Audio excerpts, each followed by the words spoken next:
Hello and welcome back to Wren and Martin grammar series. तो आपका एक बार फिर से बहुत बहुत स्वागत है।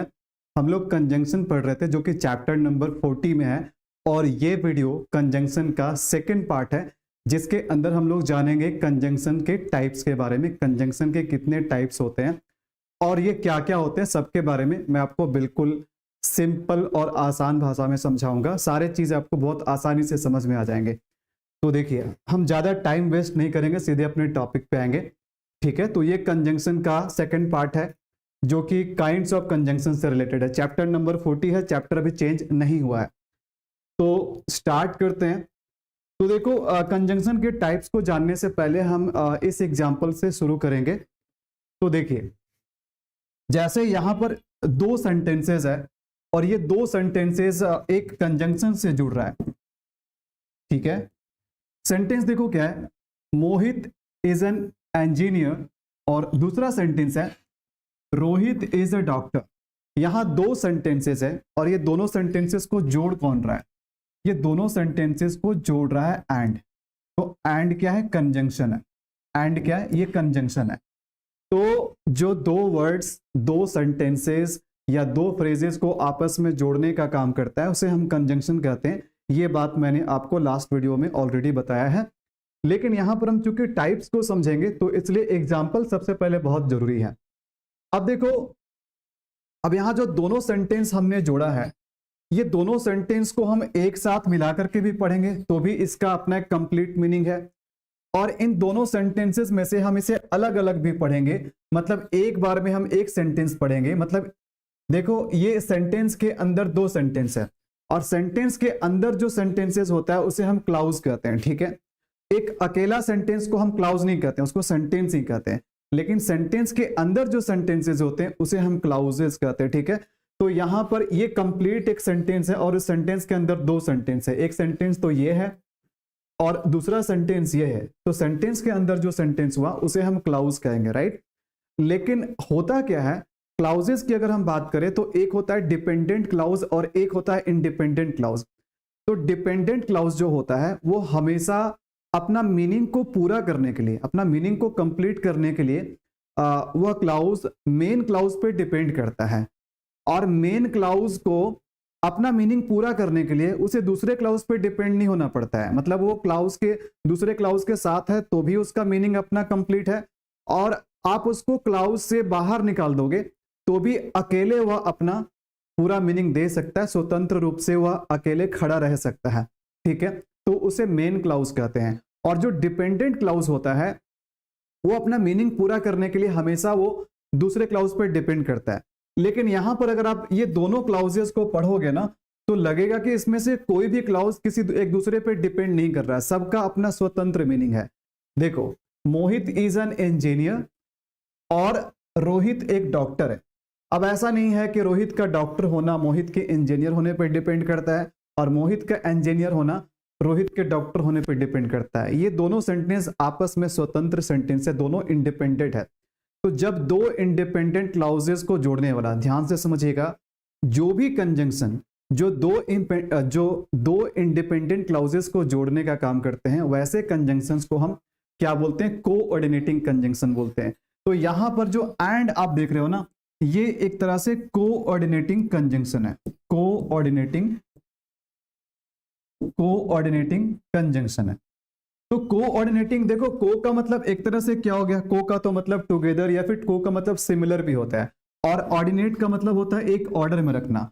तो सिंपल सी बात है कि जब दो एक जैसे चीज, जब दो सिमिलर चीजें, मतलब जब दो इक्वल रैंक वाली चीजें, इसका भी अपना वही रैंक है, इसका भी अपना वही रैंक है, मतलब ऐसा नहीं है कि इसमें एक दूसरे पे किसी को डिपेंड होना पड़ रहा है। तो जब दो क्लाउजेस को जोड़ते हैं कंजंक्शन, और दो ऐसे क्लाउजेस दो की दोनों का इक्वल रैंक होता है, दोनों का इक्वल रैंक होता है, तो वैसे कंजंक्शन को हम कोऑर्डिनेटिंग बोलते हैं। तो यहां पर दो इक्वल रैंक वाले सेंटेंसेस को यानी क्लाउजेस को जोड़ने का काम कर रहे हैं। तो इसलिए यहां पर एंड जो है, ये यहां पर क्या है, ये एक कोऑर्डिनेटिंग कंजंक्शन है।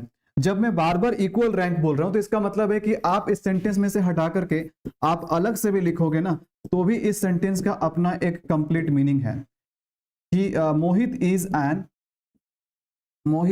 An engineer. ठीक है, आप यहां पर फुल स्टॉप लगा दो, आप इसको क्लाउज के बाहर निकाल दो ना तो भी अपना ये एक कंप्लीट सेंटेंस है। इसको अपना मीनिंग को पूरा करने के लिए रोहित इज अ डॉक्टर पे डिपेंड होने का जरूरत नहीं है। और सिमिलरली अगर आप ये सेंटेंस को बाहर निकाल दो ना, रोहित इज अ डॉक्टर, और यहां लगा दो फुल स्टॉप, तो ये भी अपने आप में एक कंप्लीट सेंटेंस है। और इसको भी अपना मीनिंग पूरा करने के लिए कहीं से भी इस वाले सेंटेंस पे इसको डिपेंड होने का जरूरत नहीं है, ये अकेले भी काफी है। क्लाउज के साथ भी ठीक है, क्लाउज के बाहर भी ठीक है, ठीक है।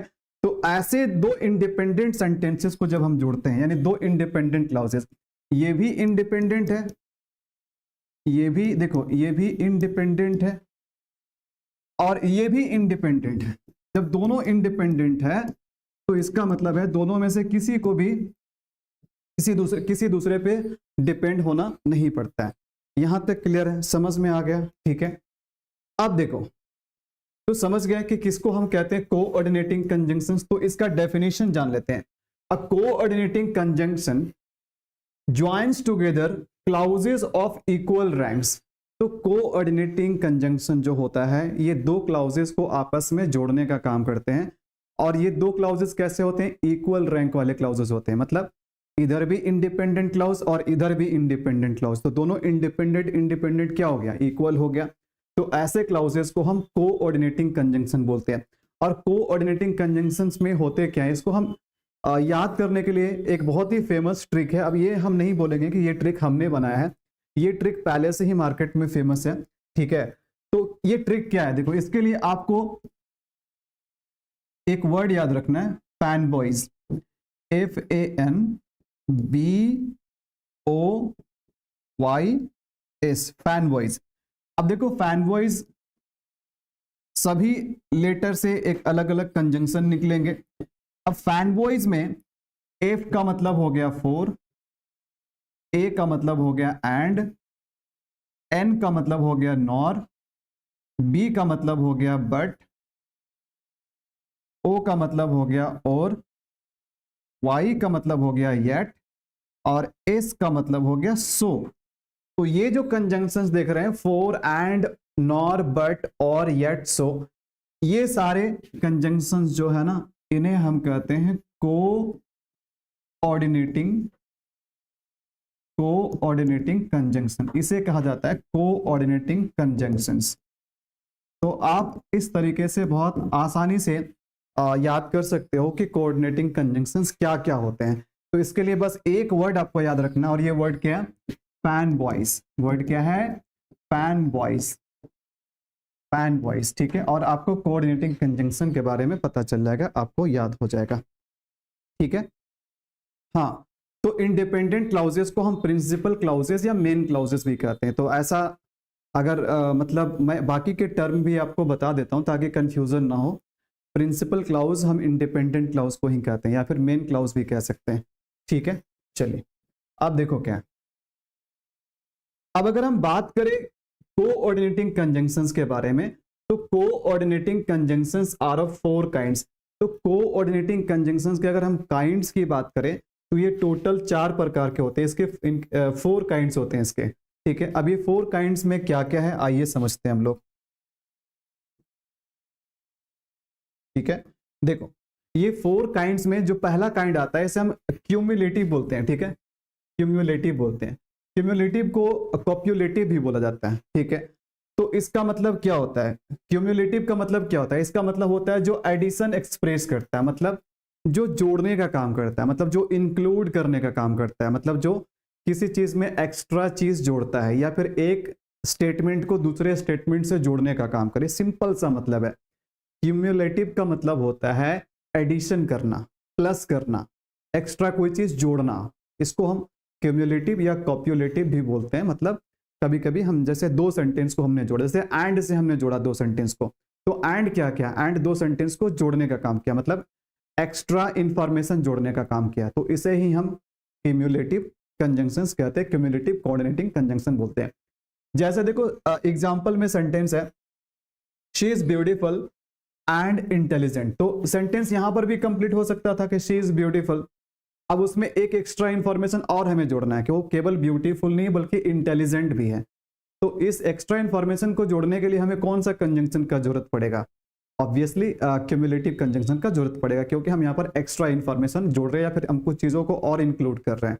ठीक है, उसके बाद इसका जो सेकंड टाइप होता है इसको हम एडवर्सेटिव बोलते हैं। एडवर्सेटिव बोलते हैं, जो कि अपोजिशन या कॉन्ट्रास्ट बताने का काम करता है।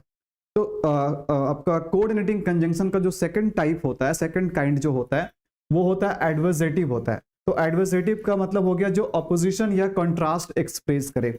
तो अपोजिशन या कॉन्ट्रास्ट का मतलब क्या होता है? इसका मतलब होता है कि आप जब दो ऐसे स्टेटमेंट को जोड़ रहे हैं जिसमें से एक स्टेटमेंट पॉजिटिव है और एक स्टेटमेंट नेगेटिव है, या फिर एक स्टेटमेंट नेगेटिव है और दूसरा स्टेटमेंट पॉजिटिव है। बात समझ में आ रही है?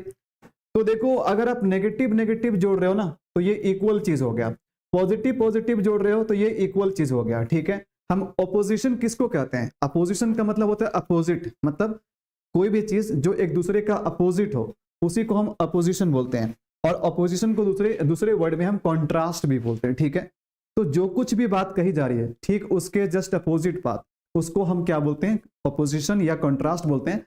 और इस टाइप के कंजंक्शन को हम एडवर्सेटिव बोलते हैं। जैसे फॉर एग्जाम्पल देखिएगा, the rope was thin, the rope was thin, रस्सी पतला था लेकिन स्ट्रॉन्ग था। ठीक है, जनरली हम क्या समझते हैं कि रस्सी का पतला होना एक नेगेटिव चीज है, मतलब वो अगर रस्सी पतला है तो जनरली उसका स्वभाव कैसा होगा कि कमजोर होगा, वो वीक होगा। लेकिन उसके उलट क्या बोला जा रहा है कि रस्सी जो है ना, रस्सी स्ट्रॉन्ग था।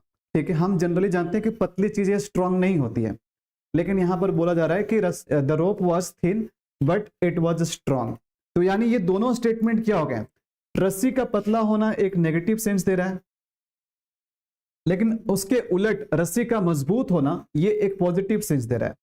तो जब नेगेटिव पॉजिटिव वाले स्टेटमेंट को हम एक साथ जोड़ते हैं तो इसको किस तरह के कंजंक्शन से जोड़ना पड़ता है? हमें उस तरह के कंजंक्शन से जोड़ना पड़ता है जो कि कंट्रास्ट बताने का काम करे, जो कि अपोजिट आइडियाज बताने का काम करे। तो इसी को हम एडवर्सेटिव बोलते हैं। बात समझ में आ रही है? ठीक है, जैसे बोलेंगे he is slow but he is steady, या फिर he is slow but is sure to win. वह स्लो है लेकिन यह निश्चित है कि वह जीतेगा। वह स्लो है लेकिन स्थिर है। बात समझ में आ रही है? तो ये अपोजिट वाले आइडिया। उसने मेहनत किया लेकिन फेल कर गया, उसने मेहनत किया लेकिन परीक्षा फेल कर गया। तो ये दो अपोजिट आइडिया वाले चीज हो गए। तो जब दो अपोजिट आइडिया वाले चीज जुड़ते हैं तो इसे ही हम अपोजिशन या कंट्रास्ट कहते हैं। और जो कंजंक्शन इस तरह के स्टेटमेंट को जोड़ते हैं उसको हम एडवर्सेटिव बोलते हैं। समझ में आ गया? क्लियर है? देखो नेक्स्ट क्या है? नेक्स्ट है ऑल्टरनेटिव। ऑल्टरनेटिव को हम डिसजंक्टिव भी बोलते हैं, ऑल्टरनेटिव को हम डिसजंक्टिव भी बोलते हैं। तो इसका काम क्या होता है? इसका काम होता है चॉइस बताना, चॉइस या सिलेक्शन बताना। तो कोई भी ऐसा कंजंक्शन जिससे पता चले कि वो सिलेक्शन के बारे में बात कर रहा है या चॉइस के बारे में बात कर रहा है, या तो ए या तो बी। ठीक है, ए और बी, आपको या तो ये करना या तो वो करना है, मतलब आपके पास चॉइस है, आपको you have to choose one. तो ध्यान दीजिएगा, इसको हम ऑल्टरनेटिव बोलते हैं। ऑल्टरनेटिव वर्ड का मतलब ही क्या होता है? इसका मतलब ही होता है जो कि जहां पर आपको चुनना है, जो चीजें ऑप्शनल है, अल्टरनेटिव का मतलब। बात समझ में आ रही है? तो जो चॉइस एक्सप्रेस करे या सिलेक्शन एक्सप्रेस करे वैसे कंजंक्शंस को हम कहते हैं ऑल्टरनेटिव कंजंक्शंस। और ऑल्टरनेटिव कंजंक्शन का दूसरा नाम होता है डिसजंक्टिव कंजंक्शन। ठीक है, for example you can have T और कॉफी। अब ये देखो, टी और कॉफी को जोड़ा किस चीज से जा रहा है? टी मतलब आप पी सकते हैं, या तो आप चाय पी सकते हैं या तो आप कॉफी पी सकते हैं, मतलब आप दोनों नहीं पिएंगे। मैं आपको ऑप्शन दे रहा हूं। ठीक है, अगर मैं एंड लिखूंगा टी एंड कॉफी तो इसका मतलब है कि ये एडिशन हो रहा है, मतलब आप चाय भी पी सकते हैं कॉफी भी पी सकते हैं। ये आप पे डिपेंड करता है कि पहले क्या पीजिएगा, पहले चाय पी लो फिर उसके बाद कॉफी पीना, या पहले कॉफी पी लो फिर उसके बाद चाय पीना। लेकिन यहां पर और लगाया जा रहा है। लेकिन और का मतलब क्या होता है? और का मतलब होता है कि आपको चॉइस करना पड़ेगा, आपको चूज करना पड़ेगा, या तो आप टी लोगे या तो आप कॉफी लोगे। तो ये और जो कंजंक्शन है ना, ये एक प्रकार का कोऑर्डिनेटिंग कंजंक्शन है, लेकिन ये बता क्या रहा है? ये चॉइस बता रहा है। बात समझ में आ रही है? क्लियर है?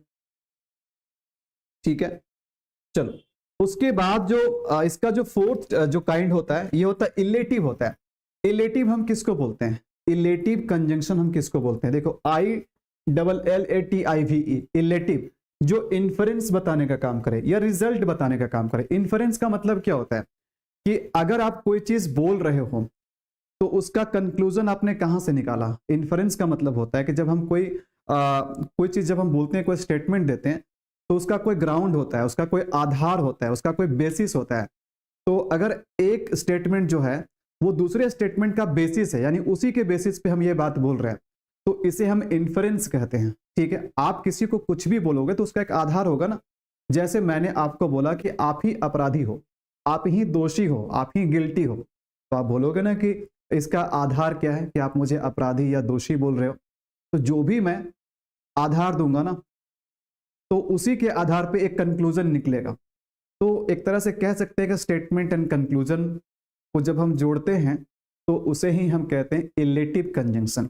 और इलेटिव कंजंक्शन से रिजल्ट के बारे में भी पता चलता है कि अगर कोई घटना हुई तो उसका रिजल्ट क्या हुआ। तो एक तरह से कह सकते हैं जो कॉज एंड स्टेटमेंट को जोड़े, जो कॉज एंड इफेक्ट को जोड़े, कॉज एंड स्टेटमेंट या कॉज एंड इफेक्ट को जो जोड़ने का काम करे। अगर कोई चीज हुई है तो उसका रिजल्ट क्या हुआ, उसका इफेक्ट क्या हुआ है, या कोई बात आप बोल रहे हैं, कोई स्टेटमेंट है तो उसका कंक्लूजन क्या है, और अगर कंक्लूजन है तो उस कंक्लूजन का स्टेटमेंट क्या है, उसका आधार क्या है। तो ऐसे चीजों को जो जोड़ने का काम करता है उसे हम कहते हैं इलेटिव कंजंक्शंस। चलिए एग्जांपल से समझते हैं, कोई भी बात हमें एग्जांपल से बहुत बेहतर तरीके से समझ में आती है। देखो, he has been working hard so he will pass. देखो हम क्या बोल रहे हैं, हम बोल रहे हैं ना कि सो ही विल पास। अब सो से ये सेंटेंस को जोड़ रहे हैं, हम यहां पर सो से इस सेंटेंस को जोड़ रहे हैं, तो ही विल पास हम बोल रहे हैं कि वह पास कर जाएगा। भाई इसका आधार बताओ, इसका आधार क्या है, मतलब इसका आधार क्या है, कौन से बेसिस पे बोल रहे हो कि वह पास कर जाएगा। तो इसका आधार यही है कि वह वर्क हार्ड कर रहा है, वह लगातार वर्क हार्ड कर रहा है, लगातार मेहनत कर रहा है। तो इसी आधार पे हम बोल सकते हैं कि वह पास कर जाएगा। या फिर ऐसे भी बोल सकते हैं कि he has been working hard, तो इसका रिजल्ट क्या होगा, इसका रिजल्ट होगा कि वह पास कर जाएगा।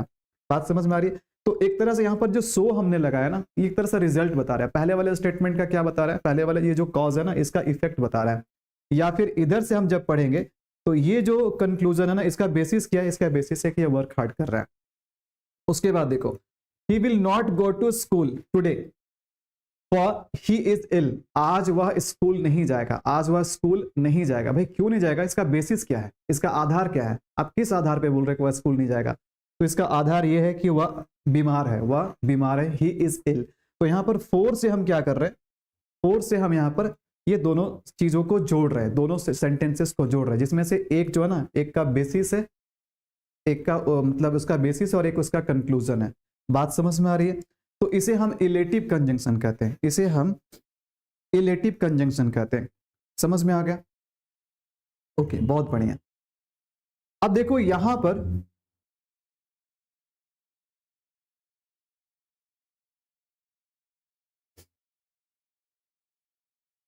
हाँ, तो ये समझ गए आप। अब देखिए हम बात करेंगे सब ऑर्डिनेटिंग कंजंक्शन के बारे में, लेकिन सब ऑर्डिनेटिंग कंजंक्शन को बताने से पहले हम एग्जाम्पल से शुरू करेंगे। ध्यान दीजिएगा, यहां पर भी दो सेंटेंस इफ से जुड़ रहा है। You will pass if you work hard, you will pass if you work hard.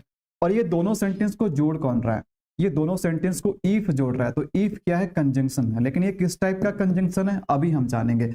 देखो यहां पर क्या है ना कि अगर हम इस सेंटेंस को अलग कर दें, यानी इस क्लाउज को अलग कर दें, ऐसे लिखें, you will pass, you will pass, आप पास कर जाओगे। ठीक है, तो ये अकेले एक सेंटेंस के रूप में स्टैंड कर पा रहा है, ये अकेले एक सेंटेंस के रूप में स्टैंड कर पा रहा है। इसको अपना मीनिंग पूरा करने के लिए इस पे डिपेंड होने का जरूरत नहीं पड़ रहा है, क्योंकि यहां पर कोई भी हम कॉज और इफेक्ट नहीं बता रहे, बस हम एक कंडीशन बता रहे। ठीक है, तो ये अकेले भी देखो, ये इस क्लाउज के साथ में भी सही है और अकेले भी सही है, दोनों स्थिति में सही है।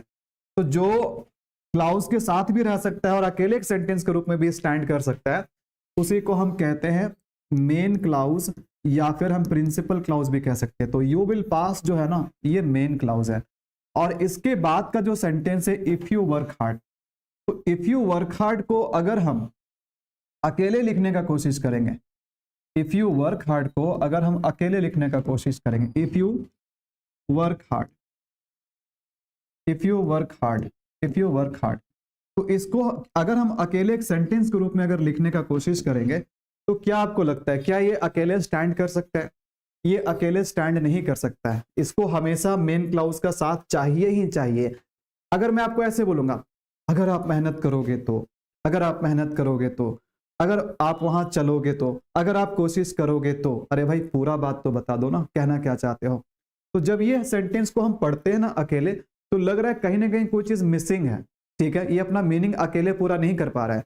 लेकिन जैसे ही इसको हम अकेले ना रख करके हम इसको मेन क्लाउज के साथ रख रहे हैं, तो देखो इसका अपना कंप्लीट मीनिंग है। यानी कि ये जो क्लाउज है ना, ये अपना मीनिंग पूरा करने के लिए ये मेन क्लाउज पे डिपेंड कर रहा है, ये मेन क्लाउज पे डिपेंड कर रहा है। तो जो क्लाउज मेन क्लाउज पे डिपेंड करता है उसको हम डिपेंडेंट क्लाउज बोलते हैं, उसे हम डिपेंडेंट क्लाउज बोलते हैं। और वास्तव में जो डिपेंडेंट क्लाउज होता है उसे हम सबऑर्डिनेट क्लाउज भी कहते हैं। बात समझ में आ रही है? तो इसका मतलब यह है कि वैसा कंजंक्शन जो कि मेन क्लाउज को डिपेंडेंट क्लाउज से जोड़े या डिपेंडेंट क्लाउज को मेन क्लाउज से जोड़े, तो ऐसे कंजंक्शन को हम कहते हैं सबऑर्डिनेटिंग कंजंक्शन। तो यहां पर आप नहीं कह सकते हो कि ये जो दोनों चीज है ना ये इक्वल रैंक का है। ये कंजंक्शन से इफ से जुड़ा एक क्लाउज है यू विल पास और दूसरा क्लाउज है यू वर्क हार्ड। तो इसमें एक है मेन क्लाउज और एक है डिपेंडेंट, यानी ये डिपेंड कर रहा है, ये डिपेंड कर रहा है। डिपेंडेंट को हम सब ऑर्डिनेट भी बोलते हैं, डिपेंडेंट को हम सब ऑर्डिनेट क्लाउज भी कहते हैं। तो ध्यान देना, क्या ये दोनों इक्वल चीज है? बिल्कुल इक्वल नहीं है। कहाँ ये मेन क्लाउज है और कहाँ ये डिपेंडेंट है, ठीक है। तो ये दोनों इक्वल चीज नहीं है। तो जब दो इक्वल चीज को, इक्वल रैंक वाले क्लाउज को जोड़ते हैं तो उसे हम कोऑर्डिनेटिंग कंजंक्शन कहते हैं। लेकिन जब दो इक्वल क्लाउजेस नहीं रहते हैं, जिसमें एक मेन क्लाउज होता है और एक डिपेंडेंट क्लाउज होता है, तो वैसे दो क्लाउजेस को जोड़ने वाले कंजंक्शन को हम क्या कहते हैं? इसको हम कहते हैं सब ऑर्डिनेटिंग कंजंक्शन। इसको हम कहते हैं सब ऑर्डिनेटिंग कंजंक्शन। बात समझ में आ रही है? ठीक है, चलिए तो अभी हम और इसके डेफिनेशन से समझेंगे। और देखिए, तो सब ऑर्डिनेटिंग कंजंक्शन क्या होते हैं? तो subordinating conjunction joins a clause to another, another का मतलब दूसरे क्लाउज से, another on which it depends, मतलब जिस पे ये डिपेंड करता है। क्यों डिपेंड करता है? फॉर इट्स फुल मीनिंग्स, ठीक है। या फिर आप इस डेफिनेशन को शॉर्टकट में ऐसे भी समझ सकते हो कि अगर कोई भी ऐसा कंजंक्शन जो डिपेंडेंट क्लाउज को मेन क्लाउज से जोड़ने का काम करे, तो डिपेंडेंट क्लाउज को मेन क्लाउज से जोड़ने का काम करे, तो इसी कंजंक्शन को हम क्या बोलते हैं? सब ऑर्डिनेटिंग कंजंक्शन बोलते हैं। ठीक है, यहां तक क्लियर है? चलिए अब देखते हैं कि सब ऑर्डिनेटिंग कंजंक्शन के टाइप्स क्या होते हैं। ओके, तो देखो यहां पर हम जान लेते हैं कि इसका क्लासिफिकेशन क्या होता है, कितने मतलब क्लास में इसको बांटा गया है सबऑर्डिनेटिंग कंजंक्शन को। तो क्लासिफिकेशन ऑफ सबऑर्डिनेटिंग कंजंक्शंस। तो देखो सबऑर्डिनेटिंग कंजंक्शंस क्या क्या बताने का काम करता है। तो सबऑर्डिनेटिंग कंजंक्शन जो होता है ना, ये टाइम बताने का काम करता है। सबसे पहली बात, ये टाइम बताने का काम करता है, ठीक है। जैसे यहां पर दो क्लाउजेस को जोड़ा जा रहा है, I will wait until the next bus comes, यानी जब तक कि दूसरी वाली बस नहीं आ जाती है तब तक मैं वेट करूंगा। तो यहां दो सेंटेंसेस यानी कि दो क्लाउजेस है, और इसको जोड़ कौन रहा है? ये जो ब्लू कलर में लिखा हुआ है ना अंटिल, यही कंजंक्शन है, यही दो क्लाउजेस को जोड़ रहा है। अब मुझे बताना, अंटिल जोड़ने का काम कर रहा है, चलो भाई ठीक है, लेकिन ये बता क्या रहा है? ये टाइम बता रहा है। मतलब मेरा वेट करने का टाइमिंग क्या है? मेरा वेट करने का टाइमिंग तब तक है जब तक कि दूसरी बस ना आ जाए। तो ये क्या क्या है? एक तरह से दो क्लाउजेस को जोड़ा और साथ ही साथ ये टाइम एक्सप्रेस किया। तो पहला तो हो गया टाइम एक्सप्रेस करने वाला, दूसरा हो गया कॉज और रीजन बताने वाला। जो कॉज या रीजन बताता है वैसे कंजंक्शन को भी हम सबऑर्डिनेटिंग कंजंक्शन बोलते हैं। जैसे कि I will help you because you are my friend.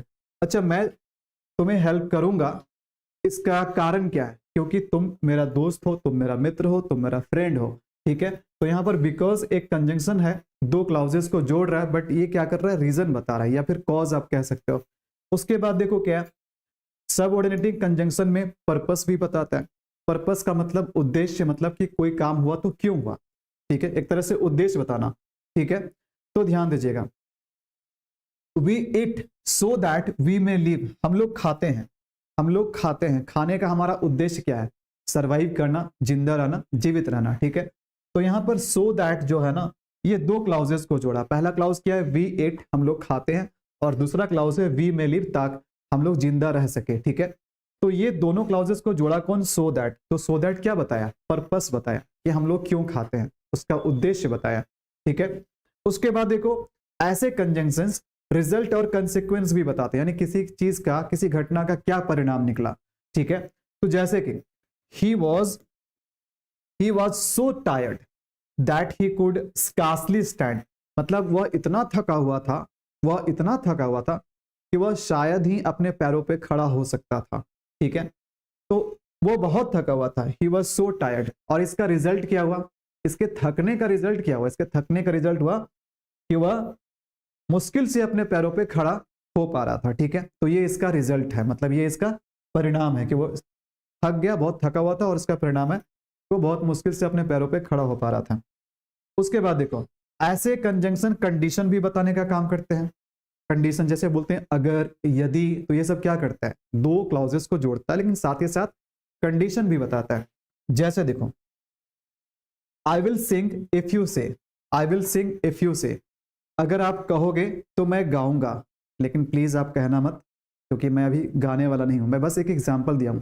अगर आप कहोगे तो मैं गाऊंगा, तो यहां पर ये दोनों क्लाउज को जोड़ा कौन, ये दोनों क्लाउज को जोड़ा इफ, कौन जोड़ा, इफ जोड़ा। इफ का मतलब होता है अगर, तो मेरा गाने का कंडीशन क्या है, मैं किस कंडीशन पे गाऊंगा, जब आप कहोगे तब। अगर वह मेरे पास आएगा तो मैं उसकी मदद करूंगा, तो मैं उसकी मदद कब करूंगा, मतलब मैं उसकी मदद करूंगा किस कंडीशन पे करूंगा, वह मेरे पास आएगा, ठीक है। तो ये कंडीशन है, अगर आप मेहनत करोगे तो आपको सफलता मिलेगी, तो आपको सफलता मिलेगी किस कंडीशन पे, अगर आप मेहनत करोगे तब। तो ये क्या कर रहा है, कंडीशन बता रहा है। उसके बाद देखो क्या, कंसेशन, कंसेशन का मतलब देखो क्या होता है, कंसेशन का मतलब होता है अपोजिट आर्ग्यूमेंट। कंसेशन का मतलब एक तरह से कंट्रास्ट के जैसा ये भी होता है, लेकिन यहां पर क्या होता है, यहां पर दो चीजों को सामने रख करके, मतलब एक तरह से कह सकते हैं कि एक जो स्टेटमेंट है उसका दूसरा साइड क्या हो सकता है, एक जो स्टेटमेंट चल रहा है उसका दूसरा साइड, उसका दूसरा आर्ग्यूमेंट क्या हो सकता है, उसी को हम कंसेशन कहते हैं, ठीक है। जैसे देखो यहां पर, he kept working, he kept working, ठीक है। या फिर ऐसे, शी वॉज टायर्ड, वह थकी हुई थी। तो इसका दूसरा, इसका देखो इसी के साथ में, इसी के लाइन में रहने वाला जो एक पहलू है ना, वो ये है कि अगर वह थकी हुई है तो वह आराम करे, लेकिन इसका अपोजिट जो पहलू होगा ना, वही चीज को क्या कहते हैं, कंसेशन कहते हैं। तो वह थकी हुई थी, ठीक है, फिर भी वह काम करते रही, या फिर शी केप्ट वर्किंग दो शी वॉज टायर्ड, वह काम करते रही हालांकि वह थकी हुई थी, लेकिन वह काम करते रही, मतलब एक आर्ग्यूमेंट का अपोजिट साइड। बात समझ में आ रही है, एक तरह से इसको भी आप कंट्रास्ट कह सकते हो, बट ये होता है कि आर्ग्यूमेंट का दूसरा साइड बताना, ठीक है। बात समझ में आ रही है। देखो उसके बाद देखो क्या है, उसके बाद है कंपैरिजन।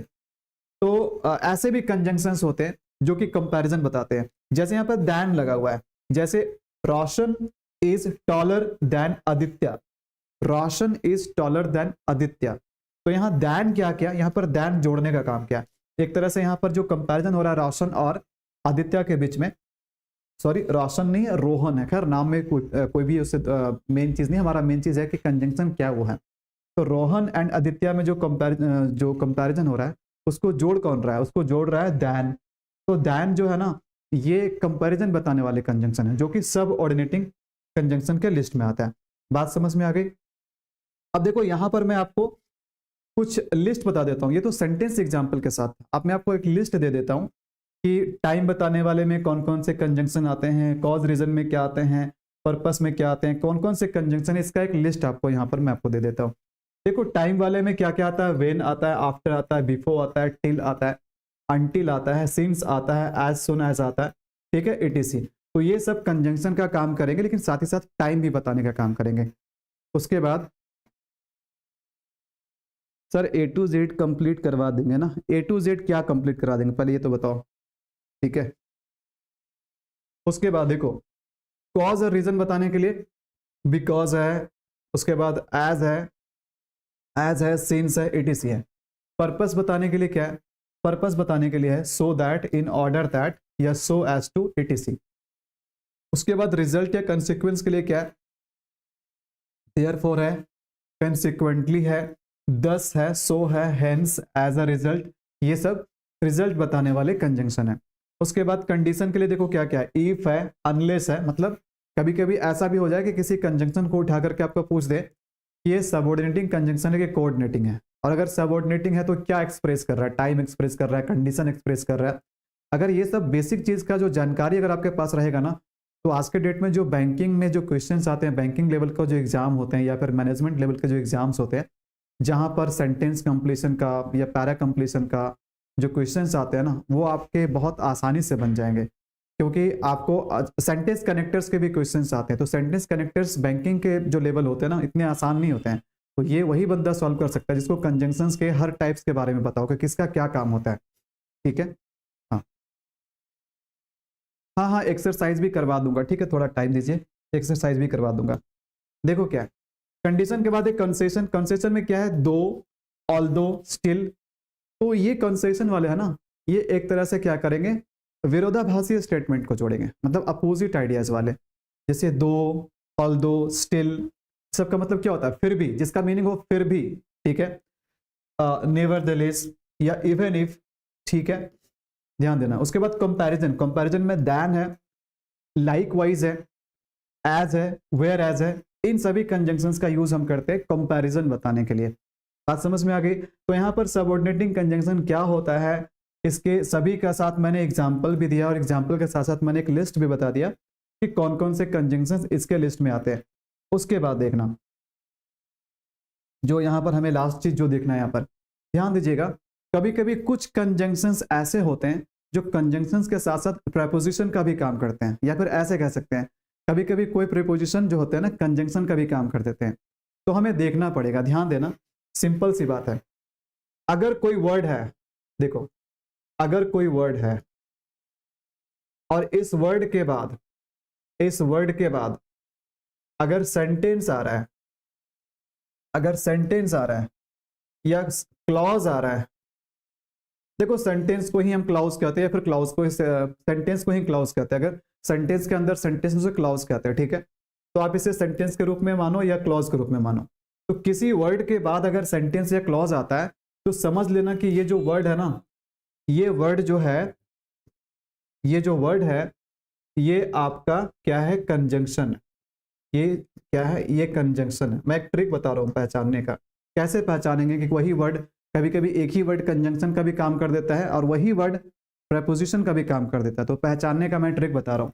अगर उस वर्ड के बाद सेंटेंस या क्लाउज आए तो समझ जाना कि वह कंजंक्शन है। लेकिन इसका दूसरा देखो क्या है, लेकिन अगर किसी वर्ड के बाद, अगर किसी वर्ड के बाद, अगर किसी वर्ड के बाद सेंटेंस या क्लॉज ना आकर के कोई नाउन या प्रोनाउन आता है, नाउन या प्रोनाउन आता है, या फिर कोई नाउन फ्रेज आ जाता है, ठीक है, तो समझ जाना कि ये जो वर्ड है ना, ये जो वर्ड है, ये कंजंक्शन नहीं है, ये प्रेपोजिशन है, ये प्रेपोजिशन है। देखो, ये ऐसा ही सेंटेंस का स्ट्रक्चर को एनालाइज किया जाता है। सब छोटे छोटे टेक्निक आपको पता होना चाहिए, तभी आप किसी सेंटेंस को एनालाइज कर पाओगे, ठीक है।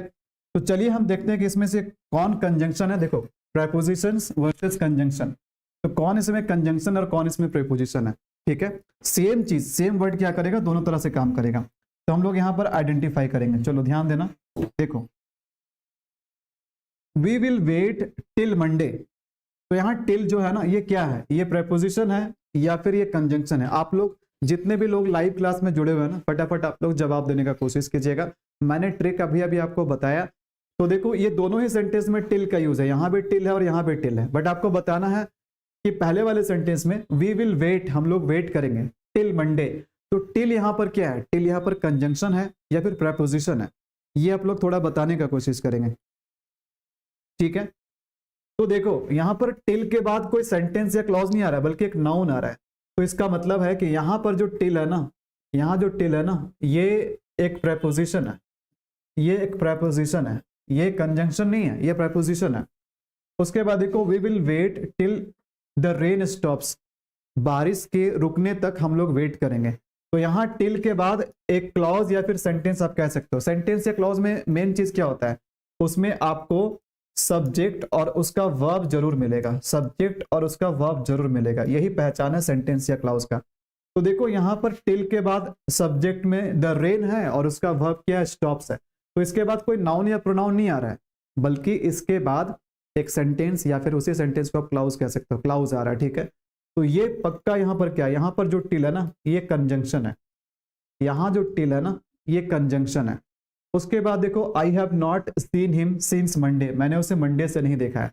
तो सिंस के बाद नाउन आ रहा है, तो अगर नाउन आया तो इसका मतलब है कि सिंस जो है यहाँ पर ये प्रेपोजिशन है, ये कंजंक्शन नहीं है, यहाँ पर ये प्रेपोजिशन है। उसके बाद we shall go since you desire it, तो हम लोग जाएंगे क्योंकि ये तुम्हारी इच्छा है, मतलब कि हम चले यहाँ, हम चले अब, ठीक है। तो यहाँ पर सिंस के बाद जो है ना, यहाँ हालांकि सिंस यहाँ पर क्या कर रहा है, सिंस यहाँ पर रीजन बता रहा है, यहाँ पर सिंस टाइम बता रहा है, तो हमको उससे मतलब नहीं, हमको मतलब है कि प्रेपोजिशन है कि टाइम है। तो यहाँ हम लोग चलेंगे, हम लोग जाएंगे क्योंकि तुम्हारा ये इच्छा है, ठीक है, सिंस यू डिजायर इट।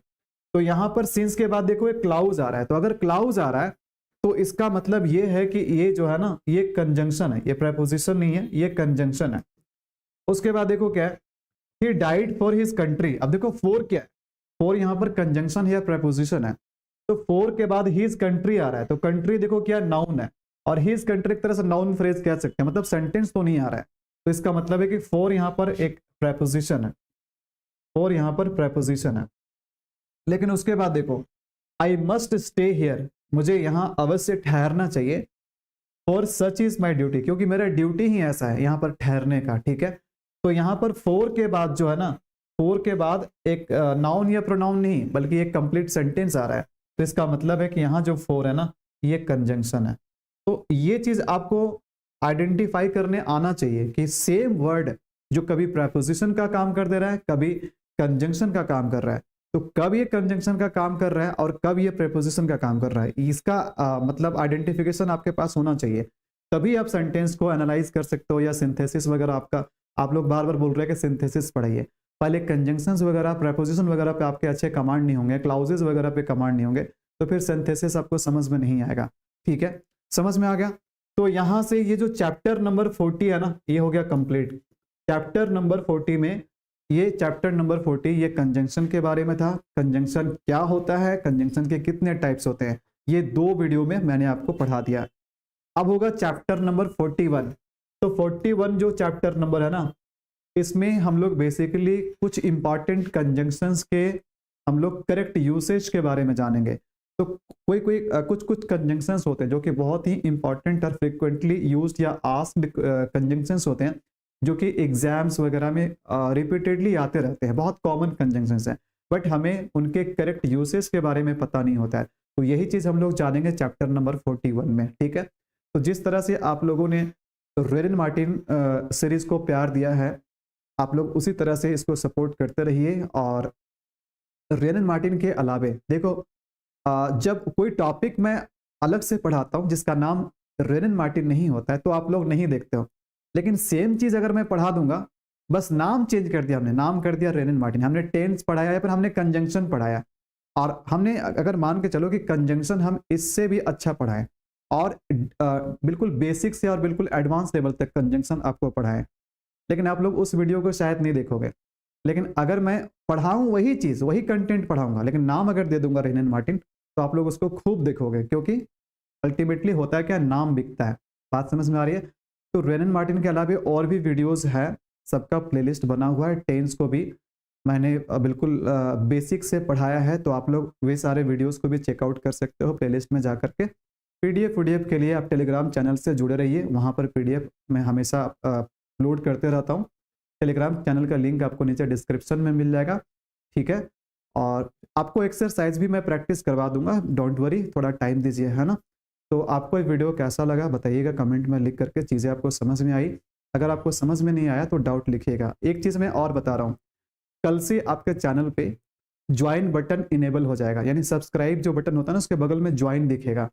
तो ज्वाइन अगर आप चाहो तो मेंबरशिप ज्वाइन कर सकते हो। इंग्लिश बाय विनोद शर्मा का जो चैनल है ना, आप इसका मेंबरशिप ज्वाइन कर सकते हो। इसके ज्वाइन करने का जो चार्ज है ये यूट्यूब की तरफ से है सेट किया गया। देखो 159 पर मंथ।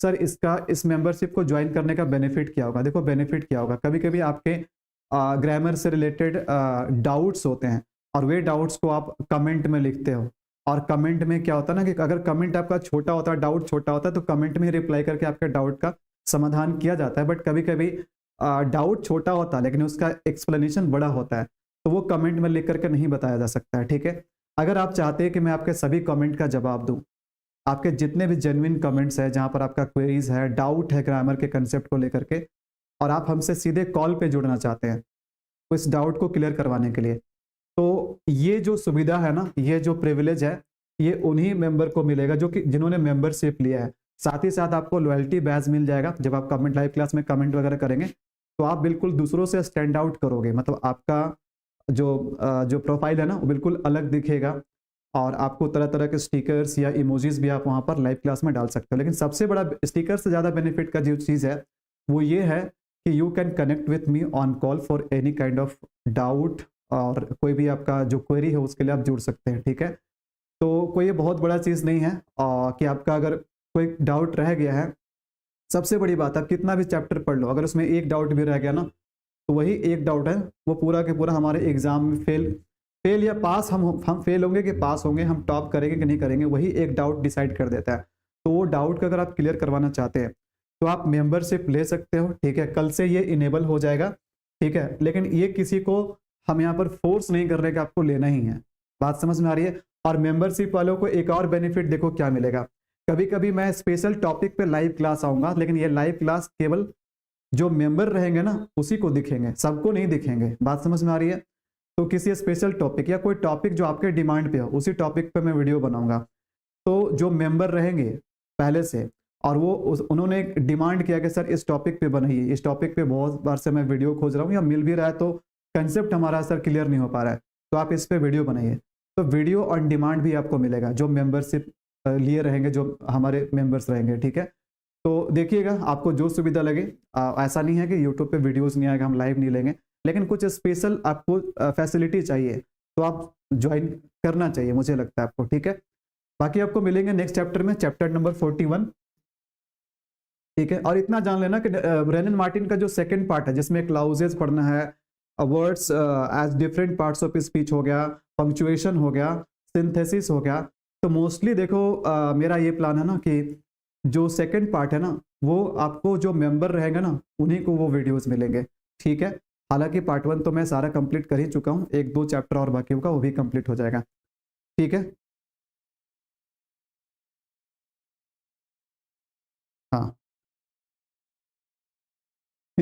मुझे ये नहीं समझ में आ रहा है कि हम यहाँ पर कोई 1700 1800 या 2000 में कोई कोर्स हम नहीं बेच रहे हैं। ठीक है, हम कोर्स नहीं बेच रहे हैं। अभी भी आप यूट्यूब पे देखोगे ना तो 90% हम ग्रामर के वीडियोस अपलोड कर चुके हैं। आप पूरा आपको 90% कोर्स फ्री ऑफ कॉस्ट मिल रहा है। ठीक है, लेकिन हमने अभी जस्ट हमने इस चीज़ का इंट्रोडक्शन अनाउंसमेंट क्या किया कि आप 159 का मेंबरशिप ज्वाइन कर सकते हो, जो कि कंपलसरी नहीं है, ये आपके टोटली आपके ऊपर है। ठीक है, अब इसमें मुझे पता था कि कोई ना कोई ऐसा ब्लेम करेंगे कि सर अब आप भी कमाने पे ध्यान देने लगे।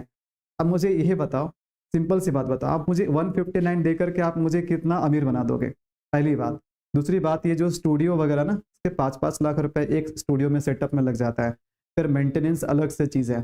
ठीक है, तो ये कहाँ से मतलब ये लॉजिक हुआ कि सर आप भी दूसरे यूट्यूबर की तरह, हम दूसरे यूट्यूबर की तरह आपसे 2000 या 3000 रुपया चार्ज कर रहे हैं, शुरू से कर रहे हैं चार्ज हम क्या?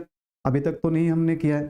ठीक है, तो खैर सोचने वालों को सोच तो हम चेंज नहीं कर सकते हैं, लेकिन जो पढ़ने वाले लोग हैं ना उनको पता है कि मैंने क्या कितना मेहनत किया आप लोगों के लिए, और ऑलरेडी वीडियोस बहुत सारे वीडियोस मैंने अपलोड कर दिया। उसके लिए आपने कितना चार्ज हमको दिया मुझे बताइएगा, तो आपने उसको लिए कितना चार्ज दिया? आपने अगर दिया तो मुझे बताइए। ठीक है, चलो ठीक है, ज़्यादा बहस नहीं करते हैं, मिलेंगे आपसे अगले चैप्टर में। Okay, good bye.